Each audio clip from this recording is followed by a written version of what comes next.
இன்றைக்கி மீன் வறுவல் செய்ய போகிறோம். அது வந்து முள்ளே இருக்காது. இந்த சால்மன் மீனில் வந்து நடுமுள் எடுத்துடுறாங்க. எடுத்து சிக்கன் பீஸ் மாதிரியாகவே இருக்குது. அதையும் நம்ம மசாலா கொடுத்து இப்போ எப்படி செய்யலாம்னு காட்டுருவாங்க.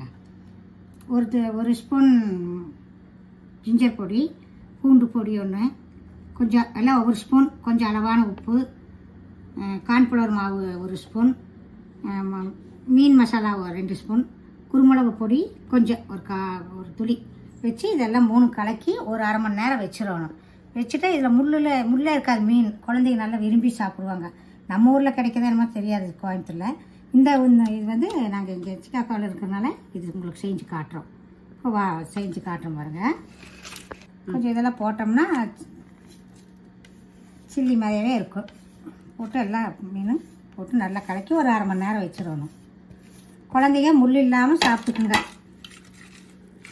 இப்போ சிக்கன் சாப்பிட்ற அப்படி தான் இரும்பு இருக்கும். கொஞ்சம் ஒரு அரை மணி நேரம் ஊற வச்சு எண்ணெயில் பொரித்து எடுத்து கொடுத்தோம்னா விரும்பி நல்லா குழந்தைங்க சாப்பிடுவாங்க. ஒன்றும் இல்லை, இதில் பாருங்கள், முள்ளே இல்லை. குழந்தைங்க விரும்பி இந்த மீன் சாப்பிடுவாங்க. சால்மன் மீன் இந்த ஊரில் கிடைக்குது.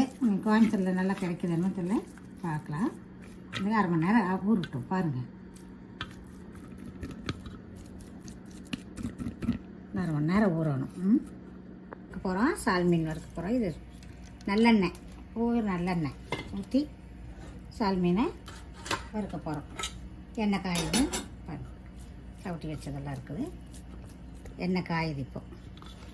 எண்ணெய் காயிட்டு இப்போ எண்ணெய் காய்ஞ்சிச்சு. ஒவ்வொரு மீனாக போடலாம்.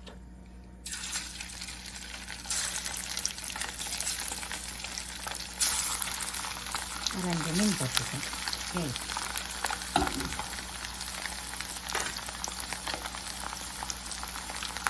போட்டுக்கணும். கொஞ்சம் பிடிக்க வேணும். சீக்கிரம் வெந்துடும் இந்த மீன். இது வந்து குழந்தையில நல்லா விரும்பி சாப்பிடுவாங்க. மீனில் முள் இருக்கும், அது எதுவுமே வேண்டாம். முள் இல்லாமல் இருக்கும் இந்த மீன். சால் மீன் பிடிப்பிட்டு நல்லா முறுமுறுன்னு வச்சு கொடுக்கலாம். குழந்தைங்க அப்படி சும்மாவே சாப்பிட்டுக்குங்க. முள் அப்படிங்கிற பயமே இல்லை இந்த மீனுக்கு.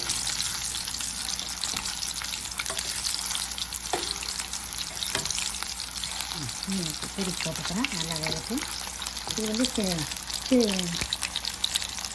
மாதிரியாகவே இருக்குது. இது குழந்தைய அப்படி தட்டில் வச்சு சும்மா வெறும் வாயிலையும் சாப்பிட்டுக்கலாம். வெந்துருச்சு மீன். ஒவ்வொரு மீனாக எடுத்து வந்துடும். இது அவ்வளோ எண்ணெயும் பிடிக்காது இந்த மீனுக்கு. இப்போ மீன் ரெடி ஆயிடுச்சு. சாலமன் மீன் பாருங்கள், சில்லி பீஸ் மாதிரியாகவே இருக்குது பாருங்கள். சிக்கன் பீஸ் மாதிரியாகவே. வேணா வெங்காயம் வச்சு சாப்பிட்லாம், குழந்தைகளுக்கு கொடுக்கலாம், நல்லாயிருக்கும். பாருங்கள், சிக்கன் பீஸ் மாதிரியாகவே இருக்குது பாருங்கள். ஒவ்வொரு பீஸும் சிக்கன் பீஸ் மாதிரியே இருக்கும். முள்ளே இருக்காது. அப்படியே சாப்பிட்லாம். குழந்தைங்க வறுத்து கொடுத்தா சாயந்தரத்தில் சாப்பாடு பிரியமாக சாப்பிட்டுக்குவாங்க.